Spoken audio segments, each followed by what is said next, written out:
All right, recording is live, and I'm unmuted in Discord. Welcome, everybody. This is the Rags to Riches end of May stream. Let me go and put that link in here for everybody in the Discord. Everyone started up here.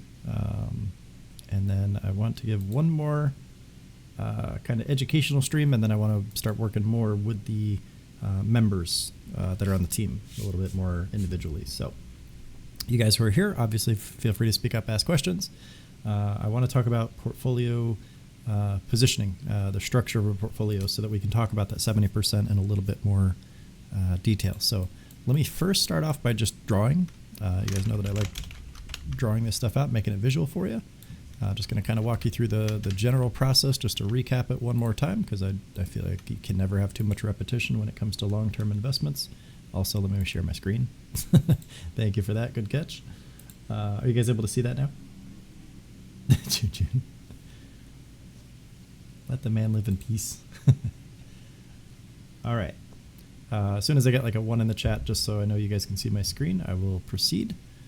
But I want to make sure that, also the recording. I want to make sure the recording is picking it all up. Okay. Okay, thank you. Appreciate that, Charlie. Okay, so the general process is as follows. We have our financial security outside the market. I'll draw these out, and then I'll kind of walk through them all. Financial security contributions, and then we split 70% and 30%. Now I'm drawing these a little bit high up. That's because I don't really care too much about the individual, like the speculative portion today. More focused on the investment side, because that is where we're going to build our engine, and we are kind of just picking what kind of parts we want in it, and that's the cool part. That's where it becomes more of a strategy thing, and less so much a technical analysis thing. So let me just kind of draw these out really quickly. Oops. All right, and then in here we've got all right, I think that's 7. That looks close enough to me. Change this to green. Okay, so here we've got our financial security outside the market, right? That is the golden rule. We want to make sure that we're not relying on the market to save us from financial hardship. And then we want to make sure that we have enough awareness, visibility, and money flow to make consistent contributions when possible, without surviving on ramen, right? So if those two are in alignment, there should be less pressure overall to take money out of the market, which means we have less temptation to try to take super crazy risks just to try to get caught up and to survive. So if that's not in place, that's where we need to focus, and that's something we can absolutely work on. But for this part, let's just assume that's in place for most people, and then we can always circle back to that stuff. So here's the speculative side. Again, I'm not really focusing too much on that. We had a great stream in Premium about that this morning. I walked everybody through how volume works. And the specific mechanics of how confirmations form, okay? So today I want to talk about this dividend stuff, the investment stuff, whether it's dividends or passive income or just buy and hold stocks that don't offer a dividend. It's entirely up to you, but we have to have a strategy inside this box as well. Otherwise, we're just kind of flailing and hoping that we pick the right picks, just like we do on the speculative side. So we can pick high-quality stuff, but we want to make sure it matters and that it has a meaning behind it. So last time we talked about how we offset our stable investments against deliberate losses on high yield dividend ETFs like TSLY and the other yield maxes. And that's to make sure that we get the long-term stability and growth of the higher the higher quality stuff like Johnson & Johnson and Pfizer and all those. And then we have the high yield, but more importantly, we have the loss ability to write off on taxes against the capital gains that we earn on dividends throughout the year. So we take the aggressive dividends and we reinvest them into the higher quality stable stuff, and then we take the share losses and we bring that against our capital gains to offset that back to as close to zero as possible, so that we're ultimately just amassing assets without having a whole bunch of extra cash sitting on hand that we now have to pay taxes on, okay? So it's a pretty high level view. I don't want to dig super deep into that right now because we already kind of went through it. So what do we put in the rest of these slots, right? How do we pick Johnson & Johnson? How do we pick Pfizer, right? Last time I walked through the financial statements. We walked through the income statement, the balance sheets, all that, cash flow. We kind of identified 3 things. A company has to be making money, keeping money, and sharing it with investors or exposing it to the market in the form of free cash flow, right? And then a dividend yield. So I also don't want to dig too far into that because we just went through that. And these are all recorded. You can watch all the previous Rags to Riches episodes. And if you have questions, feel free to ask while I'm here. It's easier. But I want to make sure that we get to the part that I want to talk about today, and that is the ratioing of the investment portfolio. So there's a couple different approaches we can take here. But the idea here is that we've just got this portfolio, just like a heat map. If I pull up like FinDiz here, right? Let me just pull this up here real quick. If I pull this up here, you guys can see this is a heat map of the exchange, or exchanges, I should say. And this is where we can see that this big overall container is made up of smaller containers, which we call sectors, like technology, communications, consumer cyclical, healthcare, energy, utilities, blah, blah, blah, blah, blah, right? There's different subgroups. And then within each subgroup, we've got individual tickers or companies. Like in communications, we've got Google and Meta. In consumer cyclical, we've got Amazon, Tesla, McDonald's, Starbucks, Yum Brands, which is like Taco Bell and all those, Chipotle, and I'm not familiar with DRI. Darden? Okay. Haven't heard of that one before. But either way, they're in the restaurants industry within the consumer cyclical sector, okay? And it's just a subgroup within a subgroup, and then in that subgroup we have elements, and that is where, like the S&P, for example, becomes a weighted ETF, and that's where the Qs are a tech-weighted ETF because there's more tech companies, but they just have these little sub-elements in them. So we want to do the same thing with a portfolio. So if we've got this big portfolio, how the hell do we ratio it to where it's an effective thing? So there's a different set of balances we can do. We can make like half of it can be like U.S. stocks, right? If we want U.S. and foreign exposure.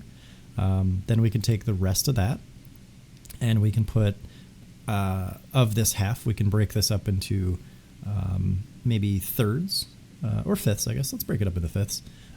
We can put maybe 10% of that into 10% of the overall portfolio into like gold and REITs, because they're a little bit, and I'll explain why here in a moment. And then we can break another chunk of that up into something like international stocks. So we want foreign exposure.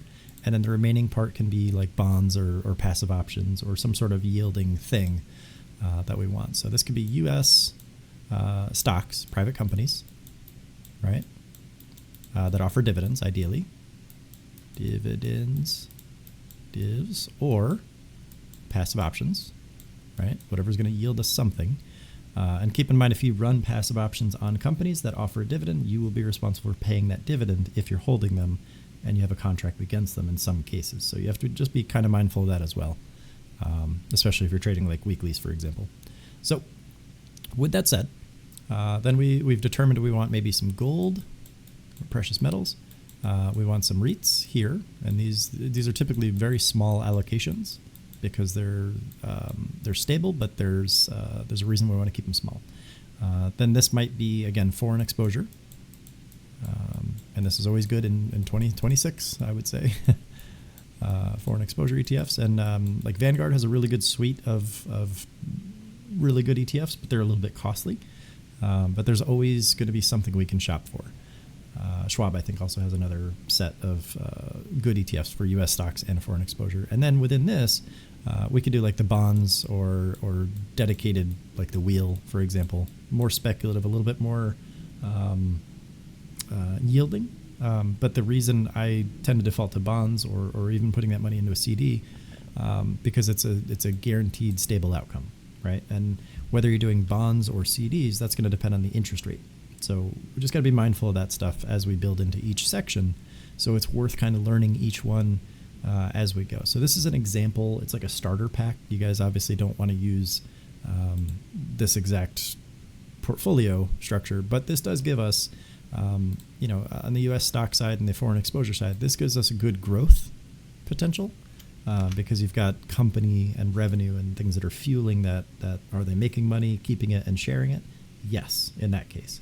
Then you've got geographic diversification between those as well, because you've got a good mix of global exposure. So a lot of companies now obviously have revenue from multiple sources, and their manufacturing exists in multiple places, which means that you don't want to be isolated to a foreign company in a country that may have like a hardcore regulatory change, like China, for example, unless that's balanced out as part of a broader foreign exposure strategy, which is why we prefer ETFs in that case, because they kind of handle all the hard work for us.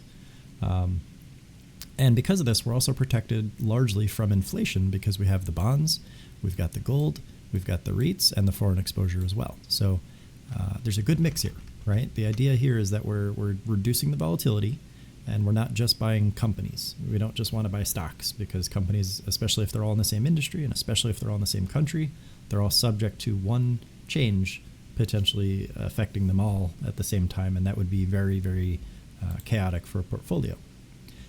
So if, for example, we wanted a little bit of a broader approach, let me just let me just erase all that again. I'll just start over. Let's say we want to use a different approach, right? We got a different portfolio here. Let's say we want to be a little bit aggressive, right? Because we want to really get this account growing very quickly, and that's kind of what I'm doing. I'm taking a slightly aggressive approach, but I'm doing it a little bit differently. So maybe I put 80% of the funds into, it looks like 80% right there, into U.S. stocks, right? And in this case, you can even use like the total market index or something like that. So U.S. stocks, right? That's a pretty aggressive build, but that's where most investors start anyway, is just with stocks, right? And then let's say that I wanted to put maybe 10 or 20% into international. So I put 10% in this case because I don't want to consume the whole thing. That looks about right. Foreign exposure, I'm just going to write FE, right? And again, because I want to balance something against U.S. stocks, because U.S. economy is crazy right now. I don't just want to be locked into the U.S. And then between what's left, I might put, half and half into gold and bonds just to get them relatively balanced, right? This is a very aggressive approach. So we got gold here, which is kind of literally the gold standard. And then we've got bonds in a smaller ratio. So you can see we've taken the same mix of things and we've just adjusted the ratio for a more aggressive potential. Does that make sense to everybody? Because remember, before we were using about half of the portfolio for U.S. stocks and then about 20% of it for international stuff. Here, we're just doing 80% U.S. stocks, 10% for foreign exposure. So we're heavily leaning into the U.S. company side of things, which obviously carries more risk, but we have a defined balance, and we're just leaning more aggressive or more conservative or more balanced based on where we are in our confidence level. Let me catch up on the chat here, sorry. Darden is Olive Garden. Okay, that makes sense. I think the last time I had Olive Garden was, I think it was the day before I shipped down to Fort Benning. They put you in a hotel, and they you get like one meal out, and the one right next to the hotel is always an Olive Garden. So it's been over a decade since I've had Olive Garden. Unless, I think it was Either way, good food. I just haven't eaten it forever. Where do we go to find out what companies we want to look for when it comes to us, the U.S. versus foreign exposure? So that's something we're going to build into. We're gonna talk about how to build screeners and narrow down things to the stuff that we like. But I wanted to go through the financial documents first and then build out a ratio so we can set up these slots, and then we fill the slots with a screener where we find the things that we'd like to see in their financial statements. So you can isolate it just down to ETFs, and you can isolate it just down to U.S. or non-U.S. ETFs as well. So we'll be getting into that, and then I'll be working with you guys a little bit more hands-on. But today I want to show you guys the importance of having a plan in mind before you start buying stuff. And this is kind of why I've deliberately not shown you stuff to buy, because I don't want everyone just to rush in, because that's kind of what happened the first time we ran Rags to Riches. Everybody kind of saw some good stuff and they bought it, and then the ratios kind of got out of skew for a lot of folks. Because once those reinvestments start coming in, it's very easy to just kind of throw them into what we want to see moving fastest. So this is a more aggressive approach as an example. And then we can even take this approach and make it a little bit more moderate. So if we don't like a straight 80% mix with 10% 5 and 5, what we can do instead is take maybe 60% of it. Right? That looks about 60%. Okay.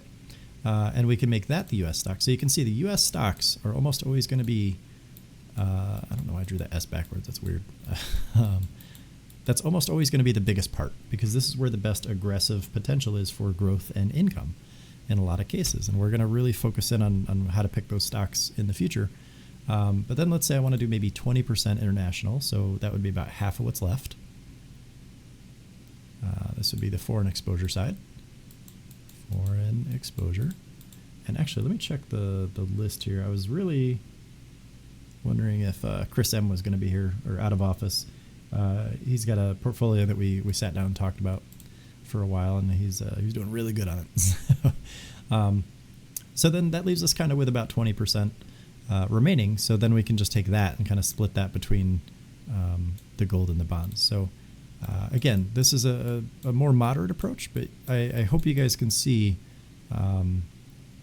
that the idea here is that we just need to have some sort of plan in mind when it comes to constructing a portfolio, rather than just buying all of these and nothing else. Like, you really want to have hedges and hedges against volatility in the mix. Otherwise, you're going to have a very hard time. And that's kind of why I'm walking through it, I think, a little bit more deliberately, just so that everybody here understands that there is a lot more value in having a blueprint ahead of time, because, again, you don't just want to rush into stuff. And if you don't want the, let's say you don't want bonds, for example, or maybe you don't want foreign exposure, for example, that's okay too. You just need to have something to offset the hedgetility. That's a new word. That's the name of today. It's hedgetility. Let's say you want to use like 50% US, right? You want a pretty aggressive, but not really super aggressive approach. So you got half of your investments in US, and then maybe you put, let's say, 20% in foreign, and let's say you put 20% in bonds, and that leaves you with about 10% left over for gold if you want. You know, you can cut this part out and replace it with something else. It's all plug and play. You can turn this, instead of foreign exposure, you can turn this into, you can make this your bonds slot, and you can then break up the gold into REITs, for example, REITs and gold, and you can have a more aggressive approach in that regard. Or you can have, instead of foreign exposure, you can have precious metals and gold. So you can have like the nuclear metals like palladium and things like that.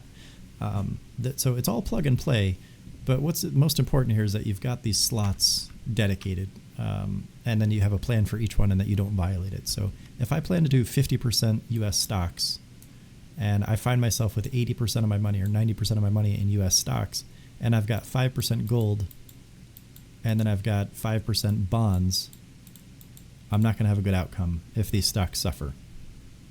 Does that make sense? And then I don't have any REITs. I don't have any, like, I'm working against myself there.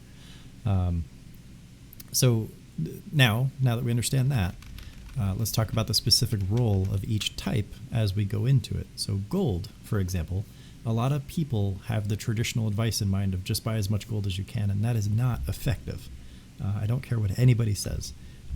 Gold is best used as a hedge against inflation and currency weakness. So when the US dollar slips and when it loses value, when it gets debased, especially by things like crypto and panic periods, gold is your best hedge in the form of a physical asset, right? Over long periods, though, stocks will easily outperform the gold by a lot. So if you're just tying up all your money in gold, you're losing to inflation and market performance in a lot of cases. That's why you typically want to cap those precious metals around 5 to 10% in most cases. So if this was 20%, this would be 10%, 10%, 20%, 20%, and then 50%. So let's say I'm taking a pretty moderate, slightly aggressive approach here. If I were to split this into, that's not a square, into two blocks of 5%, okay? I would put 5% in gold, and then I might put another 5% into REITs, okay? If I can draw the word. Okay, these two are typically the smallest. You've got other precious metals. You can swap out REITs or you can swap out gold. But the idea here is that you want some exposure, but you don't want to be over allocated into those. And you have to understand the way that they behave as well. Like silver is more volatile than gold. REITs are real estate investment trusts. I'll explain them. They're like ETFs, but for real estate, and they have slightly different rules. I'm definitely going to be covering those. So REITs, gold and silver are both consumable. Like people just absorb and soak up as much as they can, especially the older money, the older crowds, because that's the advice they were given, right? Silver is very volatile compared to gold in terms of the market value. It's going to shoot up and down. It's more like an industrial commodity than anything else. So in that case, because again, respecting the risk range hierarchy, we want more silver in most cases over a tighter range, or we need less silver over a broader range. So that's what I choose. I choose less silver. So if I split this gold into maybe, let's say 1.5 to 3.5%, 1.5%, I would do silver, right? Because it's more volatile than gold. And then the gold, I'd do 3.5%. So I'm splitting that metals area up into two smaller areas. And you don't have to go this macro or micro on this. This is just a way to fill those 7 slots and to make sure that they're not all just equal 7 slots. Now, I started this portfolio with them all being equal. I just did $100 or I think it was $100 into 7 things, right? That's just to get the thing up and running to walk through it with ease so that I don't have to explain all this stuff, right? And then you can also kind of use foreign exposure or other precious metals to fill that slot. And you can maybe split this into 10 and 10. You can do foreign exposure here. Foreign exposure here. And precious metals here, like palladium and tungsten and all those. Now, you typically don't want to have 50% of your portfolio in foreign exposure and precious metals because then you're just very heavy and you're not going to get good results in a lot of cases because the gold is going to underperform. Your silver is going to be super volatile. Your precious metals are going to be super volatile and subject to things like mining and new tech, right? And then your foreign exposure is just going to be all over the place. It's going to underperform the U.S. stocks. But then you also don't want to have 90% of your portfolio in U.S. stocks because then you're subject to U.S. chaos. And the idea here is, again, we just want to make sure that we've got a dedicated role for all this stuff. And then personally, what I like to do instead of REITs, which are good, or I guess, let me correct myself. I do like REITs, like O and those main. What I will do instead of precious metals or a lot of foreign exposure, like I'll reduce the foreign exposure a little bit. This is where I put my yield max, my tax burden offsets, right? I really like to do that here. And that's what I'll be building into longer term. So I'm going to eventually acquire some gold and silver. It's already kind of part of some of the stuff that I own, even with the smaller account. And I already have some REIT exposure. I've got some U.S. company exposure on larger relative amounts, and I've got my yield max exposure here. I don't have bonds on this account. So for that, I'm kind of just pushing that 50% over into 70%. So it's a little bit, this is what I'm going to build into anyway. So it's a little bit out of ratio here in terms of just these clean percentages, but this is the goal, is to kind of build out my own little deck of stocks that kind of each have a role and they each belong to something. And then I'm also considering the tax effects of those. Does that make sense? But I always want to keep about half my portfolio at least into U.S. stocks because I want that growth potential because that is the best performing area of investment in most cases. So let me catch up on the chat here. Tammy, hedge utility. I like that word too. Tammy says, I have a little REIT portfolio plus some O in my Roth and NNN in Terry's Roth. Good stuff. I like those. Charlie says, I have some RITM. Nice, consistent 25 cents per quarter and been on drip for some time now. Low at the moment, but I think I read REITs are in a downward trend right now. Not down by enough to hurt though. Yeah, a little bit.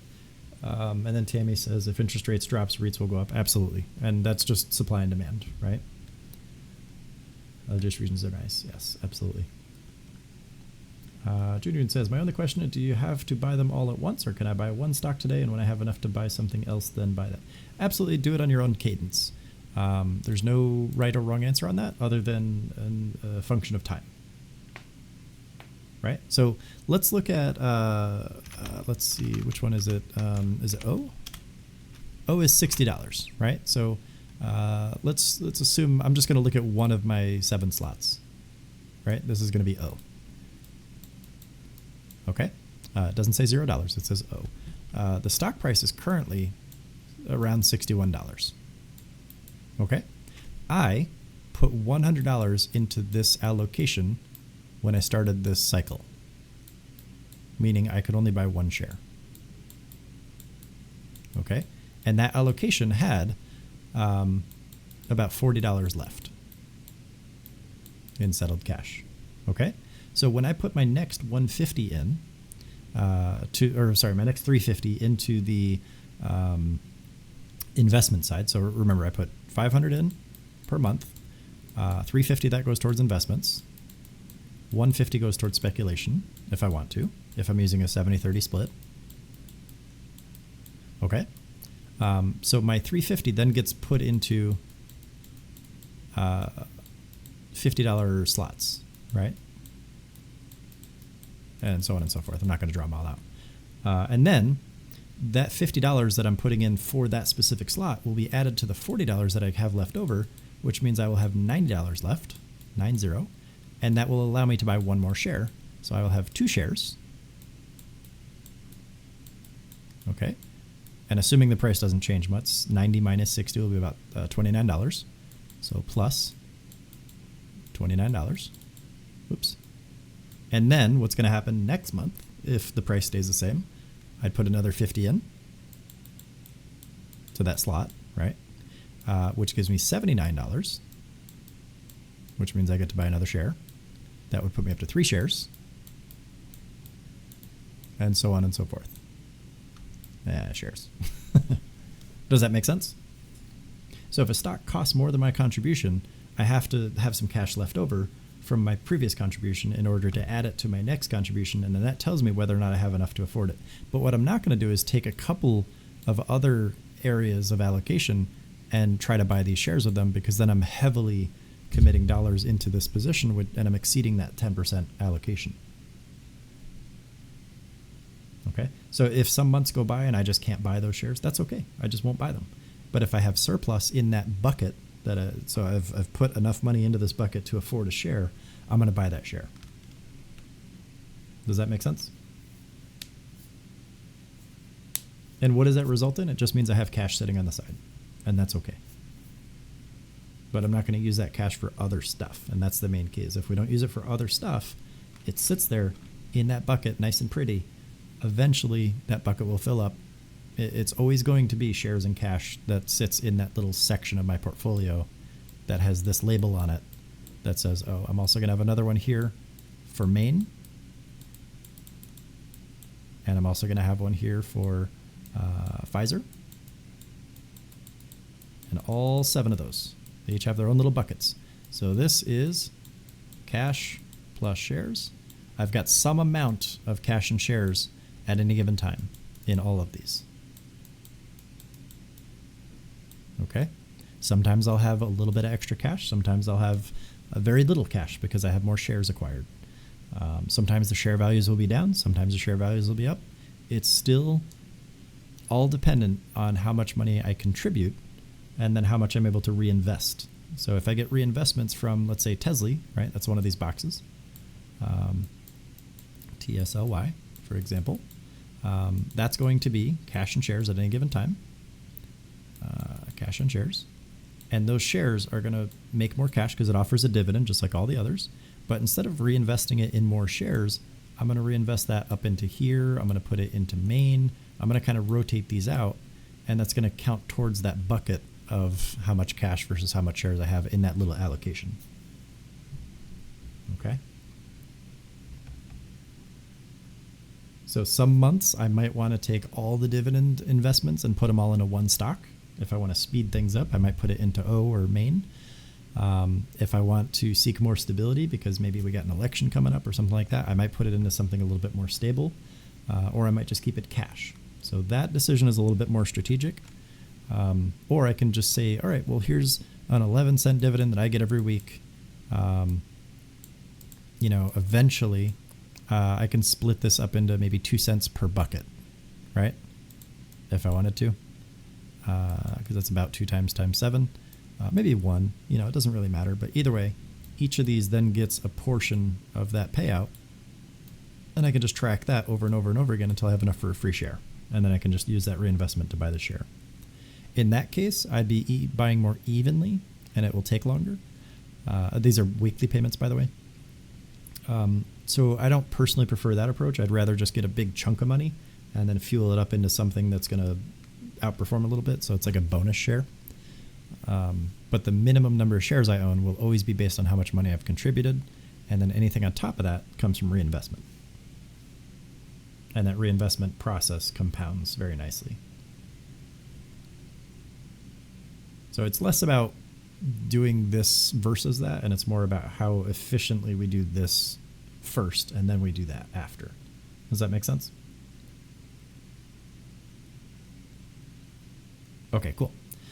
So with that said, does the allocation and the ratio stuff make sense?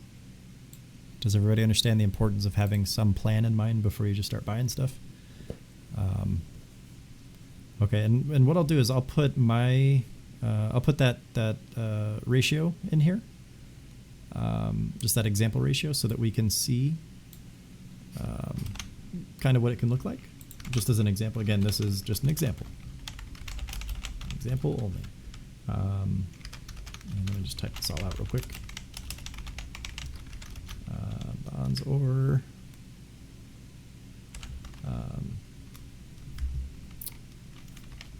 okay, so I'm going to do maybe like 10% yield max, 10% US. Okay.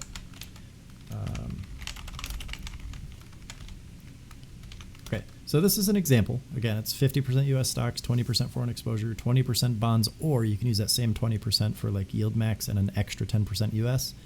And then maybe the last 10% is maybe half gold, half REITs. But we don't have to use that ratio if we don't want to.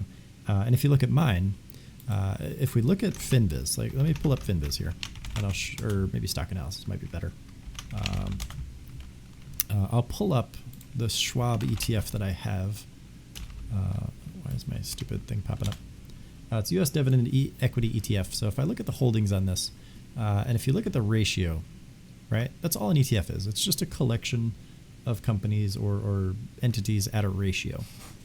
So in this case, most of it is consumer staples and energy, right? So it's 19% each. Then healthcare. I don't want your pop-up, thank you. Coming in at about 16%. So between these, this is more than half the portfolio. It's about 65%. Does that make sense?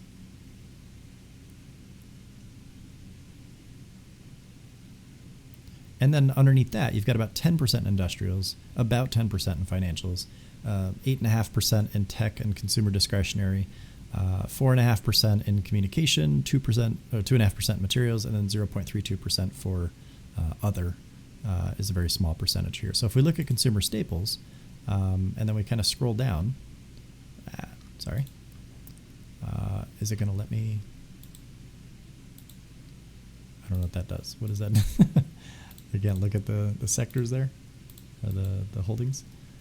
All right, I might have to like. Oh, that's dumb. Okay, I guess I can't.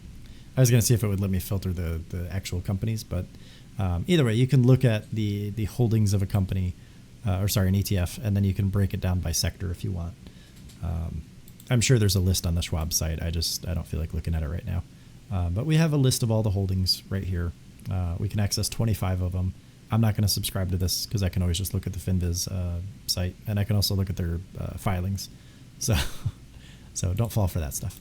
But the idea here is you can sell out of the 19.42% and 19.13% and 15.89%. You can see Qualcomm here is the top holding. They have 25 million shares in Qualcomm. So between that and Texas Instruments, that's 10% of the ETF right there, 12%. Then you've got United Healthcare, which is another 5%. Then Coca-Cola, which is a huge company, at 4%. And then Merck and all those other ones are below 4%. So just between these, you've got 12, 13, 18, 22% roughly. About a quarter or a fifth of the ETF is right here in these 4 companies. So then I don't want to go over to another ETF. Like let's pull up, not PIN, sorry. Let's pull up something like, let's grab Main. Now this is a Main Street Capital Corporation. This is a private company, so it's a little bit different. They don't have holdings necessarily like that, but we can see where they're invested if we look at their, maybe their financials. Well, no, I guess it wouldn't show that. I'd have to look at their insider stuff. So bad example. Dang, I was really hoping there was like a snapshot of their holdings, because companies can invest in other companies. It's just a big circulation of money. So let's look up SCHG, right? It's a large cap ETF. Okay, so these guys are about half loaded into technology. So if we look at their top holdings, you got 11% in NVIDIA. Sorry to make that a little bigger for you guys. Now, I don't see Qualcomm, Texas Instruments, or United Healthcare, or Coca-Cola in the top 4 here, which is good because it shows that this is tech exposure. So the only ones that I would really have to worry about having overlap in would be Qualcomm and Texas Instruments here. United Healthcare is obviously healthcare, and Coca-Cola is soda, so they're not going to be in a tech-weighted ETF like that. But here we're a little bit heavier on the Mag 7. So we've got NVIDIA, Apple, Microsoft, Amazon, Google, Broadcom, and Tesla, and then Google again, Alphabet Inc., and then Meta right here, all within the top 9 holdings, which is going to be about 20, 27, 36, 44, about 50%, 48.76%, I guess, roughly, somewhere around there is going to be all tech. So it's a very tech-heavy ETF. And then if we look at QQQ, for example, Invesco, and we look at their holdings, you can see they're also very heavy in tech. Okay? So this tells me, again, I see the same things here. I see NVIDIA, Apple, Microsoft, Amazon. Micron is a new one. I don't see that in the other one. Google, AMD, I don't see in the other one. And Tesla, and then Google again in their top 9. And then Broadcom, obviously, and Meta. So very, very similar in holdings. So it wouldn't make sense for me to choose these two ETFs. I wouldn't choose the Qs and I wouldn't choose SCHG at the same time. It just doesn't make sense because there's too much overlap. I'm not diversified. It's a good point, Neil. Thank you. I was trying to think of that ticker. This is consumer discretionary. So this is XLY. So it's like the S&P, but for consumer discretionary. So in this case, yes, you have some tech at the top. You've got other industries in there as well. You've got Home Depot, TJ Maxx, McDonald's, Booking Holdings, Lowe's. So you got a little hardware at the top. Starbucks, Marriott, so hotels, Hilton, General Motors. So there's a much more diversified holdings here. But you can see even this one has it's got almost half of it in Amazon and Tesla. So again, very tech heavy. I wouldn't buy this one and SCHG or this one and QQQ. And I definitely wouldn't buy SCHG and QQQ at the same time because they overlap too much. So I'd be too heavy in tech at that point, which, a year or two ago, that wouldn't be a thing because I'd be giggling at myself for saying that. But you're still very subjected to what tech's going to do, and we don't know what that'll be. So instead, I would choose something like SCHD and maybe the Qs because this is all tech. This is all non-tech except for Qualcomm. And Texas Instruments isn't really a big player in the space as far as the Mag 7 goes. So the Qs are more broad in terms of large cap tech. And that's going to be a lot more stable in most cases. SCHD is smaller private companies and it's more diversified because these aren't huge percentages between these companies' holdings. Whereas if I look at the Qs, they're also relatively low holdings, but they're all in one sector. If I look at SCHG, they're bigger holdings, but they're all still in one sector. And then if I look at XLY, it's in tech, but it's half of the ETF. So I don't want SCHD and SCHD and XLY at the same time. I guess I would, but not for the sake of these two. I think there's a better option there for tech exposure. I wouldn't personally go with XLY and SCHD. I would probably go with the SCHD and maybe SCHG. I like those two together because it's a little bit less reliant on tech. I just don't like that aggressive allocation. And these are more affordable. It's $35 compared to $121, right? And I've already got the non-tech exposure from SCHD. So if I come back here to my little drawing board, if I'm looking for, US ETFs, I've got some pretty good choices to make here. So if I want to do SCHD, right, I know this will give me small cap exposure, which is great, but then I need something large cap and maybe a bit more broad or a bit more diversified to balance out that volatility, because SCHD is a good, consistent, reliable mover. But I also don't want to just dump the rest of it into tech. So if I do, maybe I do like a 40%, 10% split, and maybe this gets SCHD, right? Maybe I put a little bit less in SCHD because it's so heavy in one sector, and maybe I put more of it in SCHD because it's more diversified, and that would be my approach. I probably wouldn't go too crazy on the Schwab ETFs, I guess. The alternative here would be XLY, right? Now, in this case, I've already got a lot of the smaller cap exposure that XLY offers, and it's also very heavy in tech, so I'd have to use a smaller position for that in order to kind of justify it. So it boils down to cost, it boils down to efficiency of return, and diversification. And then, of course, the other stuff all sits over here. So I would take these two, if I did like these, and then I would balance them out with a yield max, because these two are likely to show more aggressive growth and more aggressive payouts than something like the Qs. Does that make sense? So even if you don't get the specifics of it, if you don't understand that, just seeing that there is a ratio that we should use and making sure that we're aware of the things that we're choosing, the individual players that we're putting on our baseball team, and making sure that you get one that can hit the ball, one that can throw the ball, one that can catch the ball, and a whole bunch that can run around and pick up the ball after something happens.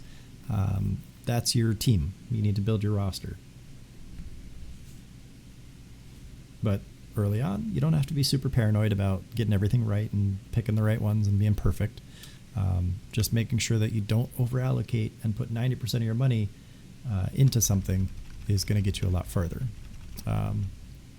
So you're lost on how do you pick these things and know where to start? Well, you start with a blueprint, right? And that's going to be figuring out what your ratio should be. And then you can use a screener. So let's talk about a very simple screener right now. So I'm just going to go to FinViz, and I'm going to go to the screener. And then I'm just going to go, and I'm just going to hit all, and we'll just kind of go through each of these. So you can click index here, you can choose the Nasdaq, or you can choose any. I'm just going to leave that on any. I just know to filter out things on like Amex and foreign like the Luxembourg, because I'm just not trading those. Same as the exchange. I don't like Amex. I like the NYSE and Nasdaq, but I'll just leave those open for now.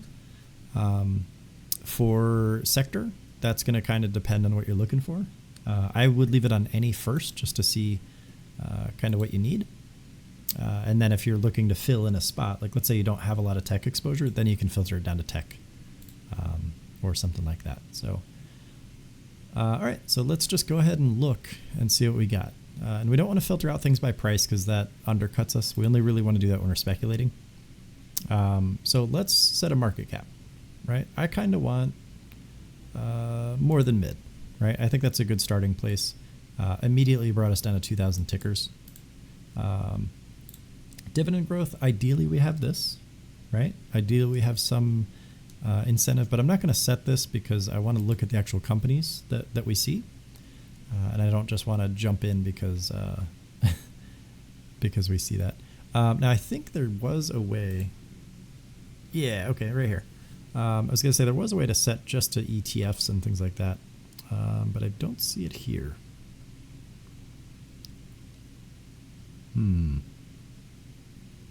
Okay, I'm just going to leave this open. I thought there was an ETF specific setting, but that's okay. There's also like websites specifically for finding ETFs. Typically, if you buy ETFs from the same family, like the Schwab ones and the Vanguard ones, they tend to go very well together. But you still want to look at them and make sure that you're doing the right ones. The bottom bar? ETF? Oh, yeah, okay. Thank you. That's good. Well, I think that's just the ETF view, though. I think it just shows you what you'd look for. Like this isn't, American Airlines isn't an ETF. That's above. Yeah. Oh, yeah. Okay. That makes more sense. You guys are right. My bad. I thought there was a drop down specifically for that. Okay. So either way, we're here. Thank you all very much. This shows the ETF settings, and we can still go back to all to filter out the rest. Okay. So I don't really need to set too many of these here because a lot of these are just like based on settings. I would say, let's see.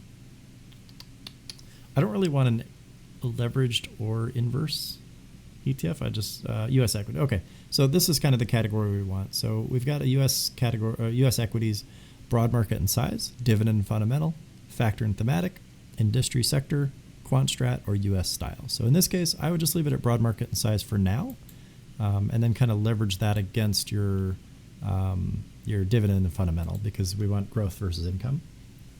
So let me just go back here and change this back to any here. And then we'll click back here to ETF. So you can see if we just set it to broad market and size, we get 182 results. Okay, that's a lot. So we don't really want to look at all 182. So let's narrow this down just a little bit. Okay. So you can see the tags here. I would personally narrow this down. Like let's say you're looking for REITs, for example. Let me see, is there a setting for that? REITs, okay. So if I just want to look at the REITs, I see that under this screener, there's only 3, and that's not accurate. There's definitely more out there that are better. But let's look at these 3 just for fun. So I've got AIMS, CZA, and FFF, so the Founders 100 ETF. Not really good pickings there, but let's take a look at them. Now, these are real estate ETFs, real estate investment trusts. So let's look at FFF first. You can see they got some foreign exposure, so that's good-ish. They got about 7% into Oracle, NVIDIA, Meta, so they're pretty tech-leaning. You got Palantir, Dell, CrowdStrike, and then you got some more investment stuff like BlackRock, Blackstone. Then you got some SaaS stuff like Salesforce, Shopify for e-commerce, Capital One. So they're a little bit diversified.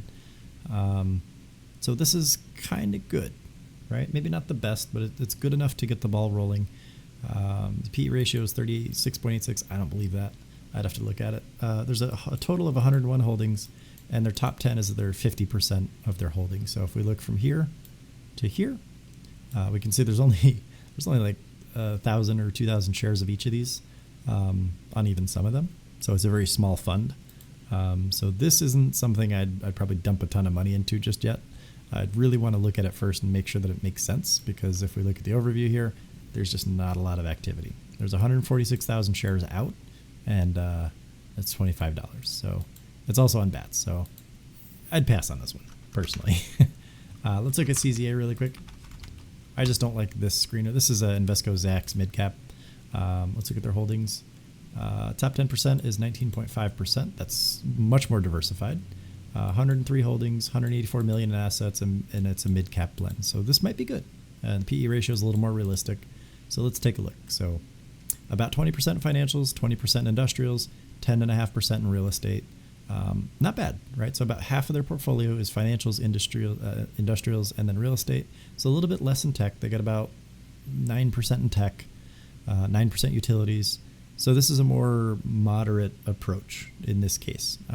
Now you are pretty heavily dependent on financials and industrials. So that might be a little bit of a risk factor.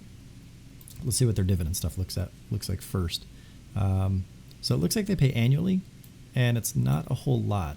It's $117 for this ETF, and they pay about $1 or $2 every year. So not that great. I'd already pass on that one automatically. There's just better opportunities out there. But let's look at the numbers. So the top 10 here, this is going to be a lot of financial stuff. So State Street Corp, American International, Public Service Enterprise Group, Viking Holdings. So a lot of investments into investments. PG&E over here, Cisco. So these are more consumer servicing. Humana's Healthcare, Prudential Financials Finance, Las Vegas Sands, Arch Capital. So it's a pretty diversified ETF. So it should be stable. But again, I don't really like this one. I think there's better opportunities out there. But you guys get the idea. And we can always look for, let me see if, here we go. Let's look here. ETF screener. We'll just go right on stockanalysis.com. We'll set some filters up here because I like this site better. So let's add a filter. If I want to see, let's see. I want to see the, I'm trying to think of a good way to start here. Is there a way? Obviously, we need some dividends, right? We need dividend growth because we want to make sure that they're exposing money to investors and that it's growing. Dividend growth years and the dividend growth. Well, I don't care about that because I'll see that on the end. We need a dividend yield. And then performance, I don't really care so much about because that should just reflect positive anyway. Shares out, I want a bunch of.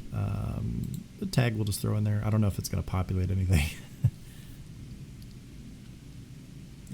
And then the asset class, obviously, I want that to make sure we're dealing with equity. And then, yeah, I mean, we kind of want a assets and expense ratio there. So I think that's good enough to get us started, just to kind of get some filtering in place. So what I don't want to do here is just max out the dividend growth because that's a good way to fall into a yield trap. What I want to do is look at some of these more popular ones like the Vanguards, the iShares, the SPY, obviously. There's the Qs, some more Vanguards. These are kind of going to be your big names. They're the most common ones that people invest in. SPY obviously is a little bit more speculative, and GLD, so the SPY gold shares, obviously that's a commodity. So I do kind of want to, if it'll let me filter out, I might have to just do a bunch of scrolling. I wonder if there's a way to just filter out by one of these categories here because I don't want to see all of them. I just want to see, I was really hoping to just see, add view maybe? No, that's just a configuration. Let's just scroll over to the equity side. Just kind of scroll through these a little bit. Commodities, we'll get past those. Crypto, don't care about that. Equity, all right, here we go. So we're in the equity series, this part of the array. Now I need to see, obviously we want a low expense ratio. We don't want like a 0.5 expense ratio. 0.15 here is pretty high. And that's the money that you pay. 0.32 is high too. That's the money that you pay for them to manage the fund, basically. That's how the fund gets managed. They collect fees off of holders. So in this case, dividend growth 5 years, that's great. Dividend growth 16 years, that's great. But we need something better. Let's see. SCHD, dividend growth 15 years. I like that. It's got a good dividend growth trajectory. It's positive, which is good. Down here it's negative. Down here it's negative. We tend to avoid those, especially that one, negative 32%, because we don't want them to dip into the investor pocket, right? Dividend yield 3.25%. Expense ratio is down below 0.1%. That's great. Assets 95.13 billion. So pretty hefty asset management on a lot of these. So I would just kind of add some of these to my list, and I would go through each one and just kind of look at their holdings. So if I look at the Vanguard Midcap ETF, for example, first I want to look at their dividends, just make sure that they have a positive rate. So they do. That's okay. A little volatile, but it's okay. It's going up overall.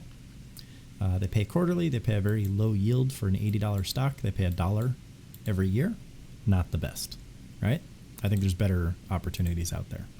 But let's for the sake of looking at it, we'll take a look. So 18% in industrials, 15% in financials, 13% in tech, 10.5 or 11% in consumer discretionary, and then 8.5% in utilities. So pretty diversified. It's okay. It's more going to be for growth than income in that case. And then we would want to look at the actual performance. So how does this actually performed over the last 5 years?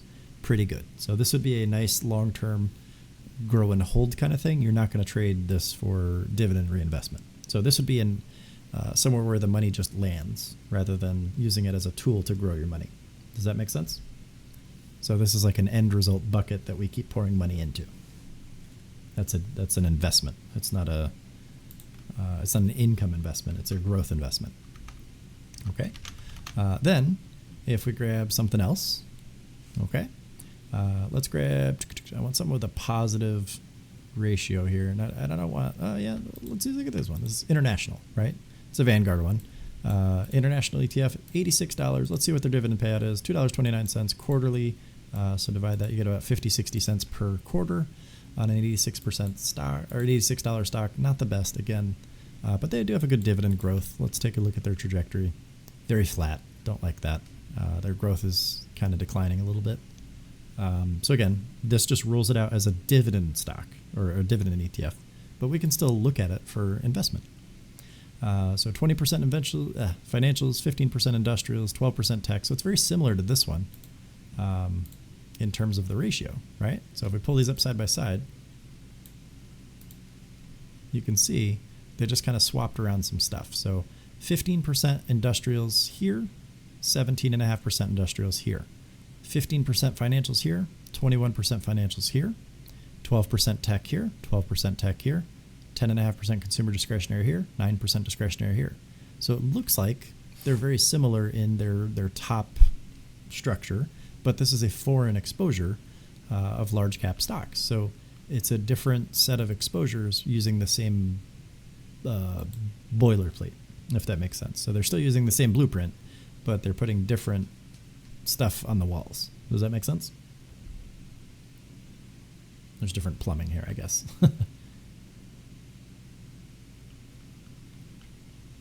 Okay. And that's what I'm saying. Like if you bought these two together, if this was your blueprint dictated that you put, some money in this one, some money in this one, some you want mid cap exposure, and then you want some foreign exposure, these two would pair very well together, but you would also have to assign them to a growth role because they don't offer a good dividend payout. So then you'd want to obviously fill that gap with other stuff, like something that yields a dividend and something that can sustain a dividend over time to kind of offset that gap. So think about it like you've got $3,000. You'd put $1,000 into this one, $1,000 into this one, and then $1,000 into something that yields a dividend that doesn't have a bunch of overlap, assuming you wanted an even split between the three. And that would kind of be the 3 slots out of the 7 slots total that we would allocate if we did a 70-30 split. You have IXUS. Yeah, that's a good one. I like IXUS. I prefer that over I don't really like the Vanguard stuff as much. I like the iShares and State Street and Schwab more. So looking at iShares, you can see, again, financials, industrial tech, right? Financials, industrials, tech. It makes sense that a lot of these ETFs are leaning into those big 3 categories because that's where most of the money's flowing right now. And consumer discretionary is right below them. And then they kind of vary based on the ETF. Like this is utilities, healthcare, real estate. This is healthcare materials, consumer staples. And then you've got real estate down here, and healthcare is like non-existent. Or sorry, it's here. Energy. Sorry, I was looking at energy on the other one. So I like this one. It's also foreign exposure. It's large blend instead of mid. Or I think the other one was large as well. But yeah, it's pretty well diversified. It's got a good setup here. Let's check out the dividends. It's a $100 stock, and it offers a 2.74, 2.83% dividend yield every 6 months. So, in comparison, the other one, whatever the ticker was on that, I'll put IXUS over here. I think it was VO, right? VXUS. Yeah, okay. So if we look at this dividend here, this is a little bit cheaper, right? $2.65% dividend yield, 2.83%. This pays every 6 months. This pays every quarter. And again, they both kind of suck for dividends unless you're dealing with large amounts. So I would definitely pick this one myself because the holdings are more stable on this one. I don't really like the Vanguard holdings as much, but you can tell they're it's really hard to get this wrong because they're all relatively the same, if that makes sense. So I personally would choose IXUS. I wouldn't choose VXUS personally. And then I would also get a more efficient yield out of this one than that one. Angel B, you got a hot mic, by the way, just so you're aware. I'm going to go ahead and serve you. No, don't take it personal. It's just so nothing personal gets on the stream because we have people on phones and having sensitive conversations. But I'm glad you're here. So does that make sense so far? Like, again, these are all relatively the same. So you don't have to worry about picking the right one and having that be your horse that you ride for the next 20 years. You can always rotate these out. The market's going to change. These ratios are going to change. Your circumstances and preferences will change. You won't just want to have ETFs. You want to have private companies as well, as we talked about.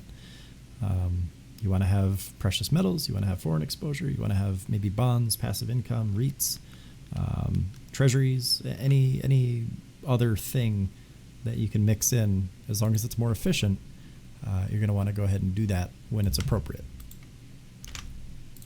All right, but you have to have a plan, and that's where this stupid little box comes in, because you have to have some sort of structure in place so that you know where to not commit money over time. Okay, so again, if we go back to 50%, 20%, 20%, and then maybe 10, I drew that kind of wonky, but 10%, 20, 20, not drawn to scale, obviously, and then 50. This is it's a starter, right? So again, you split this, maybe you split that into half. You got some gold up here, you got some REITs down here. Then here you might have some bonds, maybe some passive options, whatever your flavor is. Here you got U.S. stocks, and then over here you might have your foreign exposure. Okay, and then within this, if you take, let's say, you put 10% into, like I did with Johnson & Johnson, or Pfizer, right?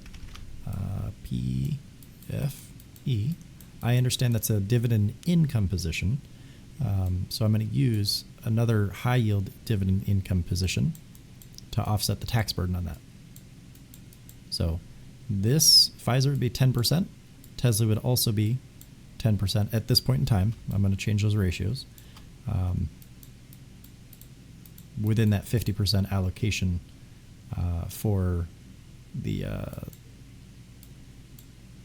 U.S. stocks area of my portfolio. Does that make sense? And this would be 50% of the 700 or the 70% of contributions. So it's not going to be 10% of my portfolio. It's going to be 10% of the allocation. So, and as we go, we'll walk through it with real numbers, real positions, like we are, right? And then I'll walk you guys through kind of how I make the changes and cycle things out and build other positions up. And then at the end of the year, we'll also be able to track those capital gains so that we can determine how many of these yield max shares to sell to get that tax burden down to zero or as low as possible. So that we, at the end of the year, what we would have accomplished is we'd have taken money, made consistent contributions, used that money to generate more money, and then use that money, the generated money, to buy more shares, and then we sell some losses to offset the tax burden, so it's like it never happened. Are all these ETFs, or do you have specific stocks you get? Yeah, I got Pfizer. That's a specific one. Tesla. That's a yield max ETF, so that technically is an ETF. But yeah, there's individual private companies that I have as well. Your crypto friends ask when moon. I don't know. Depends on which moon you want to go to. I'm happy to climb on my roof every day. I'll just go up on the roof and come back. Sad? Yeah, I don't know either. That I also don't know. I did the portal that I was asked to build, but I think we're still waiting on a few pieces to get connected, and that is unfortunately beyond my control. So I know as much as you guys do. Sorry. I could show you the source code. I can give you a demo, but I don't. It's not tied into the actual utility of the crypto yet, unfortunately. But we shall see. I do, unfortunately, have a call. I didn't realize it was after 1 o'clock. I'm so sorry about that. I do have to cut this one off. Let me end the recording. I'll hang out with you guys here while I do that.